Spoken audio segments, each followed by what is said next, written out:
6:30 p.m. Cameroon time, ladies and gentlemen. You are watching my media Prime Television live from Cameroon's economic capital, Douala. My name is FON QUINTA, and this is Prime News. To begin this news with this accident that has claimed the lives of at least 4 persons in Gandere at the Mawa region of Cameroon.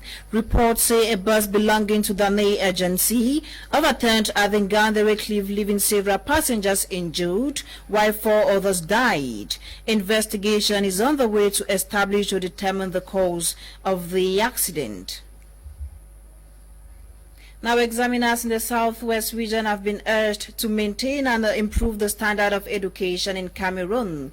The call was made by Secondary Education Minister Professor Pauline Alova-Lyonga during the launch of the 2021 marking of GCE scripts. Details with Clarice Ekowe from Boya. This visit by the Minister of Secondary Education, Professor Nalova, to the campus of Bilingual Grammar School Moliko Boya, where she met with these examiners of the Cameroon GCE board, was to launch the 2021 marking of GCE scripts. Examiners are very seasoned people, and they know exactly what we expect of them. And that's why the registrar and the board chair, they are here to give those minute details. During this meeting, Minister Nalova appreciated the teachers for the successful organization of the written phase of the 2021 GCE before reminding them on their roles in upholding the high-quality standard of learning of Cameroon through the marking of scripts to evaluate GCE candidates on what they have learned throughout the academic year.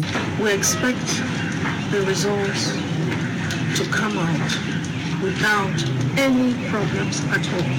Not a single problem.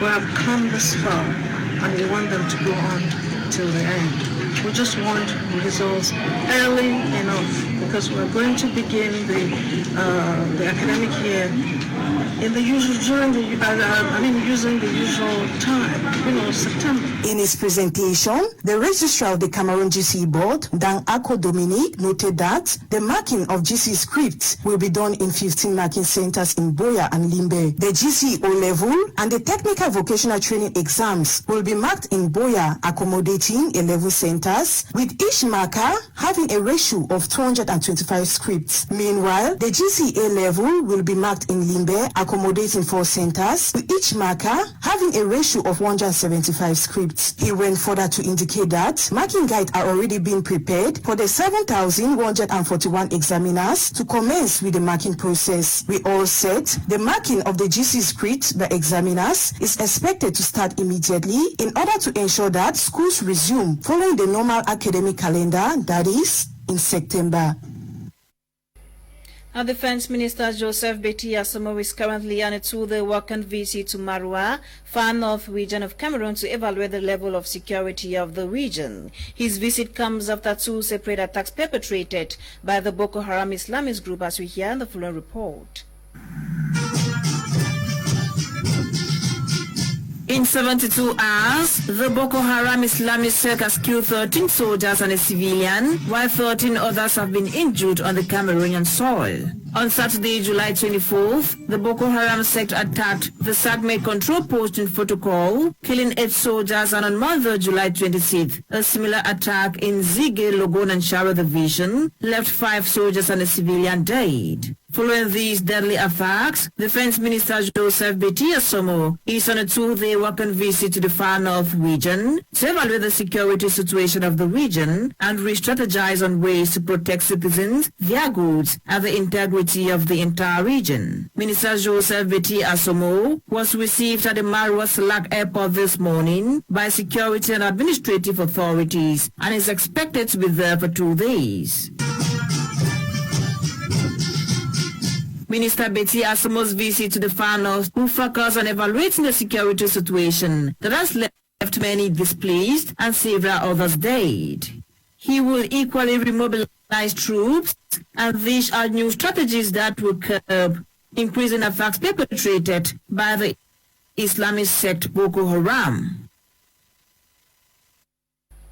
The national coordinators for the Civil Peace Service program from 4 African countries are currently meeting in Buea to strategize on possible ways to implement social cohesion. The 5-day seminar in Buea is taking place under the theme CPS Partners, Contribution in Strengthening Social Cohesion in Various Countries. Details with Clarissa Kowe from Buea.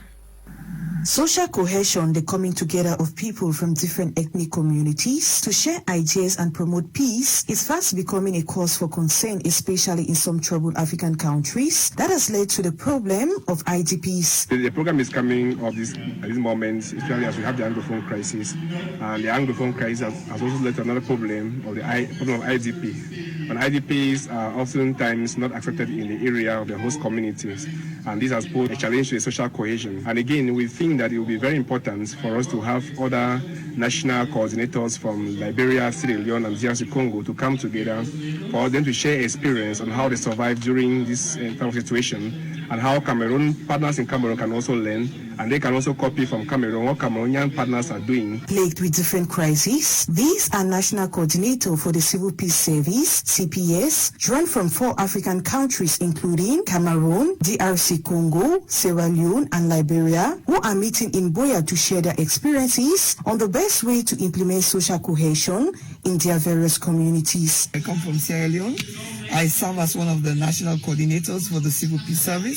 The aspect of social cohesion seems to be a problem in all of the 4 countries. So for us, it's very important that we come and learn how are the different organizations, what are their interventions, what has worked well, what has not worked well, and we also share ours. At the level of ISTP, there is inclusion. We admit students from different backgrounds, Francophone, Anglophones, even students out of this country are admitted into our schools. Presiding over this opening ceremony, the representative of the moderator of the PCC, Reverend Mickey Hans, noted that some of the threat to social cohesion in Cameroon is caused by social, economic, and political instabilities. Thus, all hands need to be put on deck to curb the phenomenon. Social cohesion, everybody must be involved. Men, women, children. If we stop marginalizing people and make everybody feel important and involved, I think that cohesion will be possible. Through this CPS program, grassroots communities where social cohesion is threatened are expected to experience a transformation as partner organizations will implement best experiences learned at the end of this training. Now, Cameroonians residing in Dubai have condemned a poor treatment and exorbitant charges levied on them by the Cameroonian consulate in Dubai. This comes shortly after a good number of Cameroonians living in the UAE were unjustly deported following the death of an Emirati. Details with NOLINGA. Following the murder of an Emirati family by a Cameroonian girl alongside her Nigerian boyfriend in Dubai, which led to the forceful eviction and unjust deportation of many Cameroonians residing in the Arab zone, developing reports say life is getting more and more unbearable for them out there. Recently, a Cameroonian citizen based in Dubai has raised concerns over the way the consulate in Dubai treats its own countrymen in a foreign land. From root staff, downgrading responses, unreplied emails, the issue of the recent biometric passport is also now a call for concern. After paying the requested 110,000 francs CFA online, the victims say they are further requested to pay an additional 50 dirham just to certify their documents. Meanwhile, an extra 75 dirham is paid for the consular card, plus the obligatory 200 dirham demanded of them as the DHL fee for the passports to be sent from Cameroon. Despite meeting all these requirements, Cameroonians in Dubai say no receipt is issued to acknowledge such payments. Furthermore, it is revealed that the new biometric system, which started on the 1st of July, only commenced in the UAE on the 11th of July, but unfortunately, no passport has been issued so far. And the question of the year is asked, does it mean that the 48-hour period for the production of passports has finally changed from the set 48 hours to now weeks and possibly months? However, knowing how painstaking striving to make ends meet itself is, the complaints are expected to be redressed by the Cameroonian government before things get worse than it is for the diasporans. Still ahead, about 20 Cameroonians have died in an attempt to cross the Mediterranean Sea and enter Italy. Reports say they were transiting from Tunisia into Italy when their inflatable boat capsized. NOLINGA again presents statistics of migrants who died attempting to cross the Mediterranean Sea from 2014 to 2021, her report.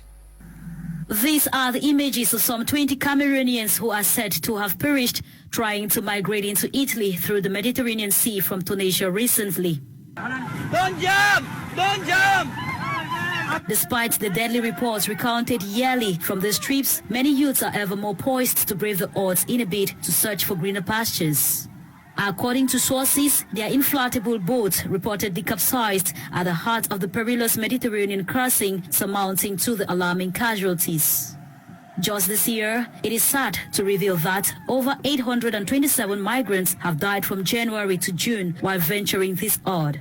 In 2020, the number of deaths amounted to 1,400, though the accurate number isn't ascertained. Between 2014 and 2018, for instance, about 12,000 people who drowned were never found.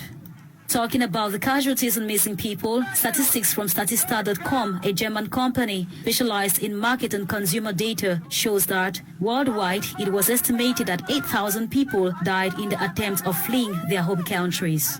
And according to estimations, over 5,000 refugees lost their lives in the attempt to reach the European shores in 2016.